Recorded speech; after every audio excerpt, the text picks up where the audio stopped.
নমস্কার, story officially চ্যানেলে আপনাদের প্রত্যেককে স্বাগত।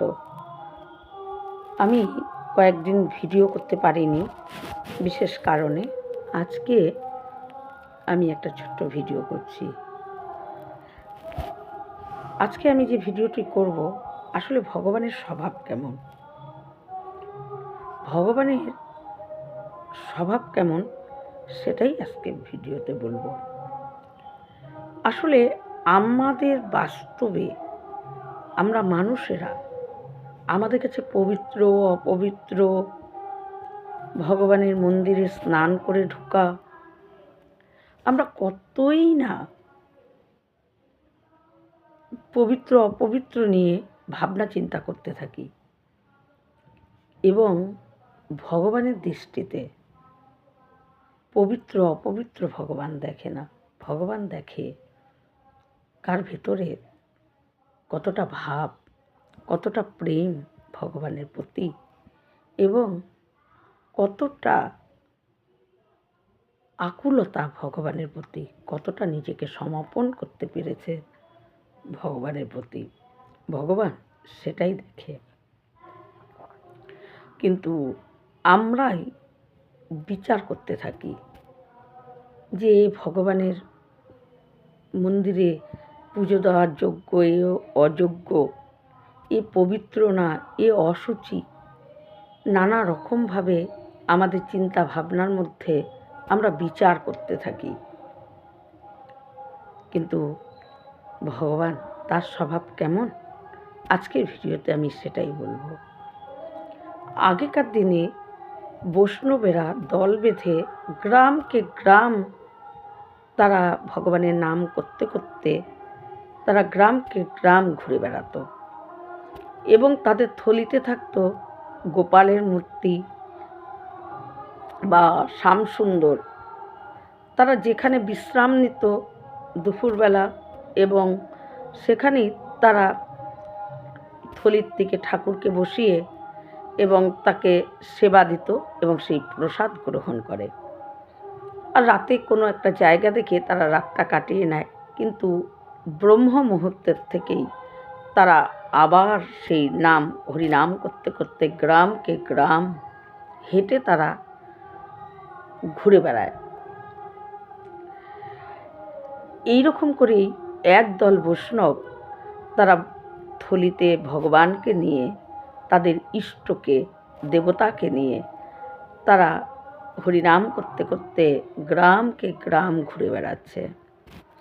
এবং যেখানে তারা ভালো একটা জায়গা দেখে সেখানে তারা দুপুরবেলা বসে একটু বিশ্রাম নেয়, ভগবানের সেবা দেয়, সেই প্রসাদ তারা গ্রহণ করে।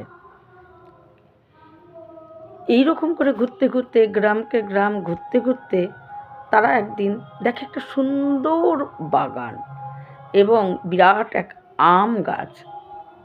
জায়গাটা দেখে, বাগানটা দেখে বৈষ্ণবদের মনে মনে ভাবে এখানেই একটু বিশ্রাম নেওয়া যাবে। বৈষ্ণব দল সেখানে বসে, থলির থেকে ঠাকুরকে বের করে সেখানেই তাকে বসায়, এবং তাদের কাছে যা থাকে। আর এমন সময় সেই গাছের থেকে, আম গাছের নিচে বসেছিল, সেই আম গাছ থেকে একটা পাকা আম পড়ে। তাই তারা বৈষ্ণবরা সেই আমটাকেও কেটে ভগবানকে ভোগ দেয়, এবং তারপর সেই প্রসাদ তারা প্রত্যেক বৈষ্ণব গ্রহণ করে। কিন্তু বাগানটা এত সুন্দর, এত শান্ত, এত মনোহর বাগান, তাদের খুব ভালো লাগে। সেই সময় এক বৃদ্ধ সেই পথ দিয়ে যাচ্ছিল।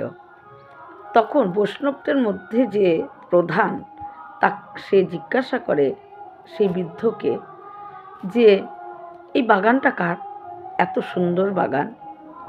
বৈষ্ণবগণকে দেখে সেই বৃদ্ধ বলে এই বাগানটা একটা বেশ্যার।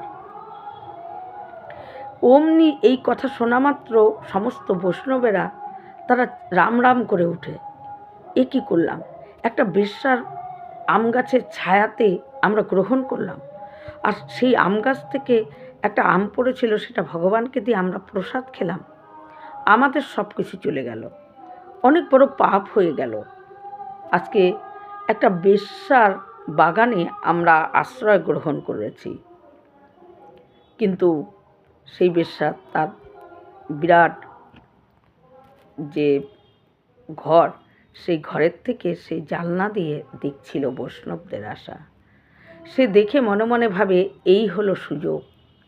এত দিন ধরে যে আমি কাজ করেছি, সেই কাজ আমি যাই যেমন করেই কাজ করেছি, সেই কাজ হলো যা উপার্জন করেছি সেটা ভগবানেরকে অর্পণ করার দিন। এর থেকে ভালো সুযোগ আমি পাবো না।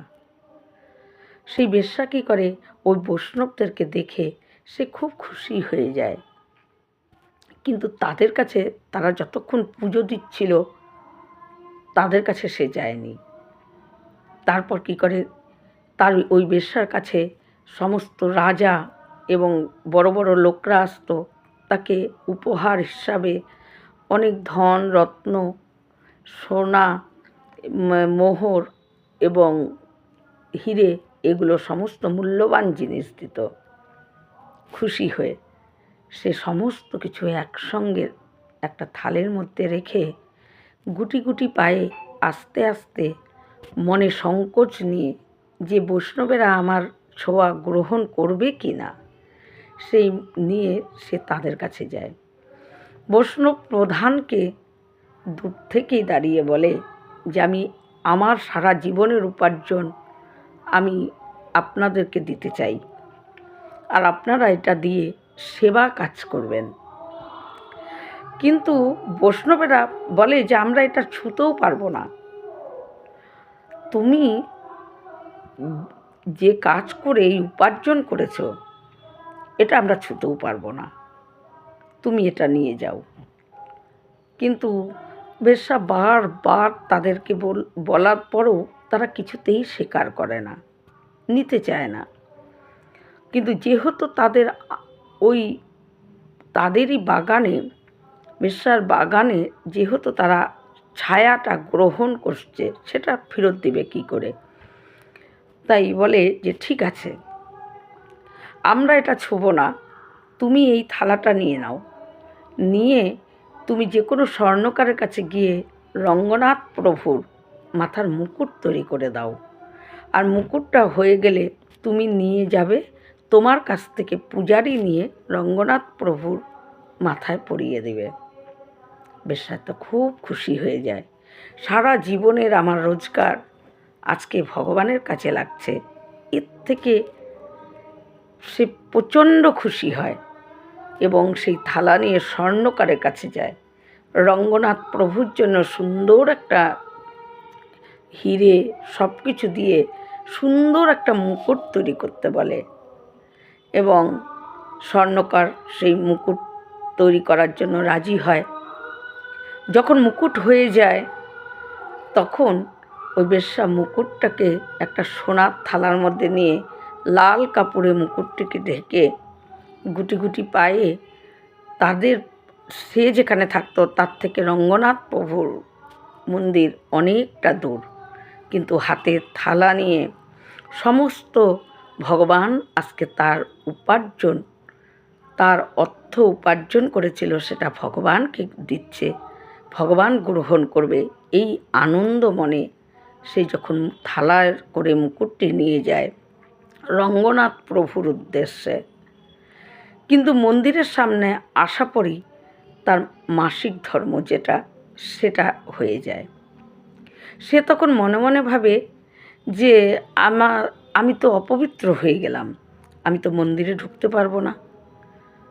তখন সে মন্দিরের দূরে দাঁড়িয়ে পুরোহিতকে খবর দেয়।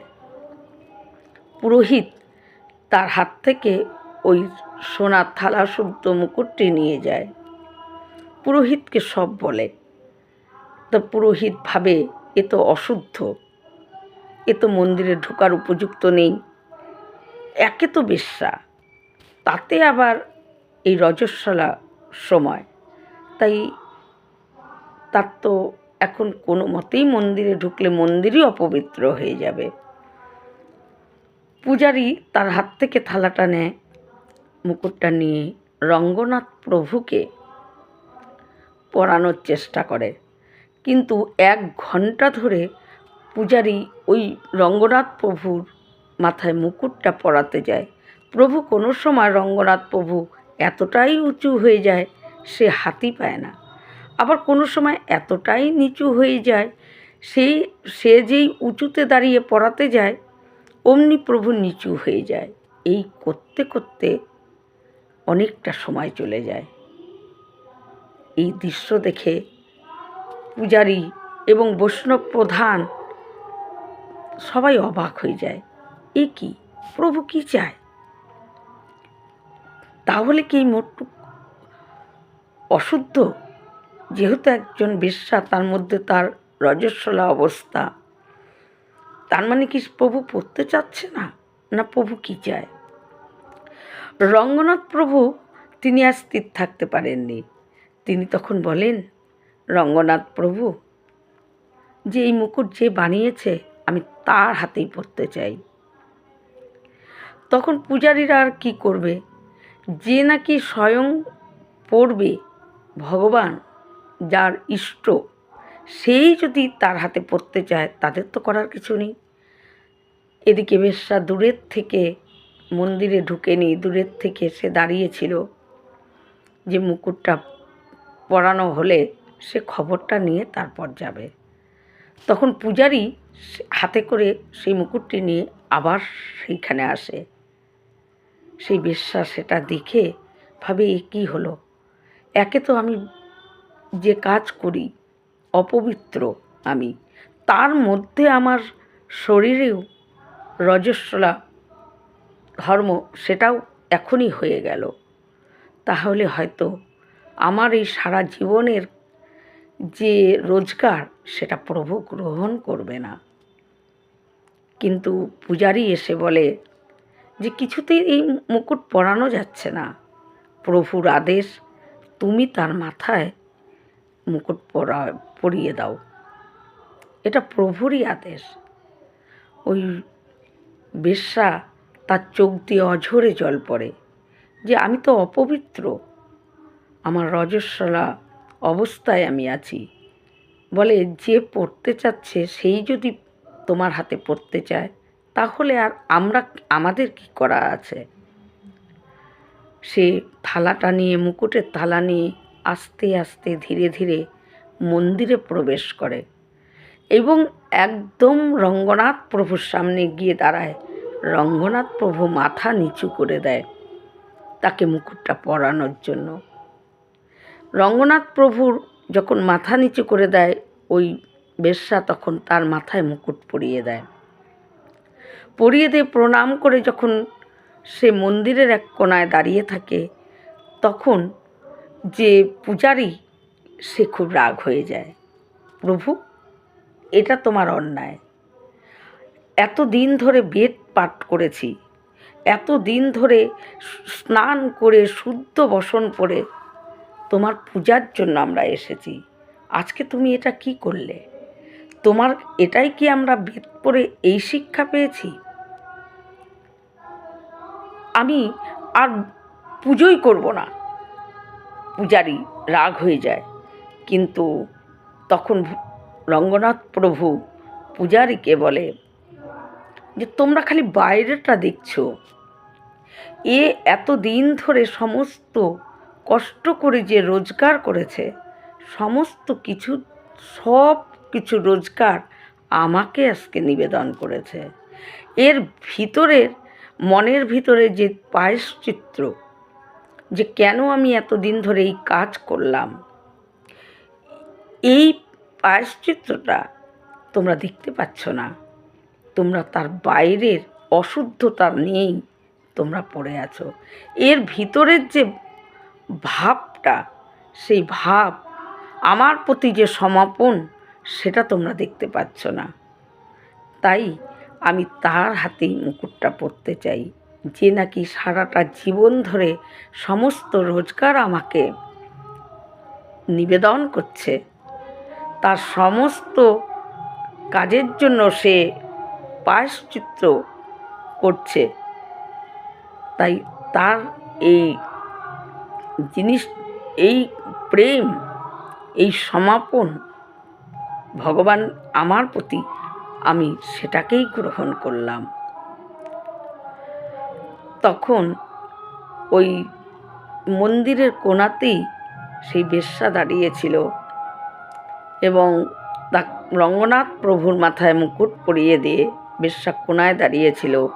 ভগবানের একটা জ্যোতি, তার প্রাণ চলে যায় এবং একটা জ্যোতি গিয়ে ভগবানের চরণে মিশে যায় এবং ভগবানের মধ্যে তার আত্মা বিলীন হয়ে যায়। তাই এটাই হলো প্রভুর স্বভাব, এটাই হলো ভগবানের স্বভাব। তার কাছে শুদ্ধ অশুদ্ধ নেই, সে দেখে মনের ভিতরটা, সে আমাদের ভিতরটাকে দেখে। কে কেমন দেখতে, কে সুন্দর দেখতে, কে কতটা ভালো ভালো জিনিস দিয়ে পুজো করছে, ভোগ দিচ্ছে, সেটা দেখে না। কে কতবার স্নান করছে সেটা দেখে না, সে দেখে ভিতরের পবিত্রতা। যদি আমরাও আমাদের দ্বারাও অনেক ভুল কাজ হয় এবং সেই ভুল কাজগুলোকে যদি আমরা ভগবানের কাছে গিয়ে একদম মন থেকে বলি যে প্রভু, এই কাজ আমি ভুল করে ফেলেছি, আমি এখন বুঝতে পারছি এই কাজটা করা আমার উচিত হয়নি, কিন্তু আমি আর করব না। মনের মধ্যে যে প্রায়শ্চিত্ত, সেই ভাবটা যদি মনের মধ্যে আসে, প্রভু ক্ষমা করে দেয়, সব কিছু ক্ষমা করে দেয়। এটাই হলো ভগবানের স্বভাব, এটাই হলো ভগবানের করুণা।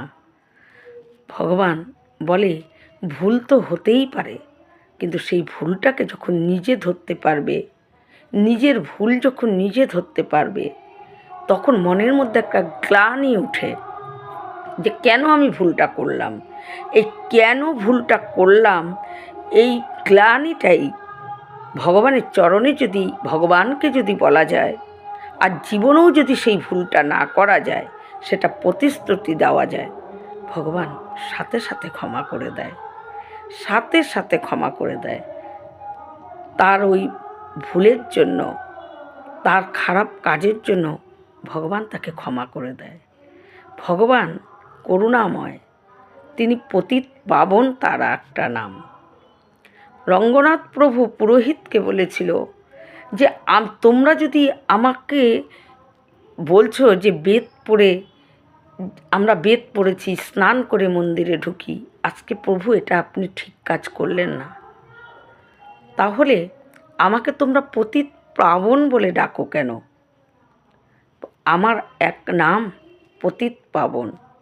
তাই যদি কারো দ্বারায় কোনো ভুল কাজ হয়ে যায়, ভগবান নিজের প্রতি যদি সেই ভুল কাজের জন্য যদি গ্লানি ওঠে মন থেকে, এবং ভগবানকে গিয়ে যদি বলা যায় যে প্রভু, আমি দ্বারাই এই ভুল কাজ হয়ে গেছে এবং তার জন্য আমি জীবনেও আর এই ভুল কাজ করব না, ভগবান সাথে সাথে ক্ষমা করে দেয়। এটাই হলো ভগবানের স্বভাব। এই রকম ভিডিও পাওয়ার জন্য আমার চ্যানেলটিকে সাবস্ক্রাইব করবেন। নমস্কার।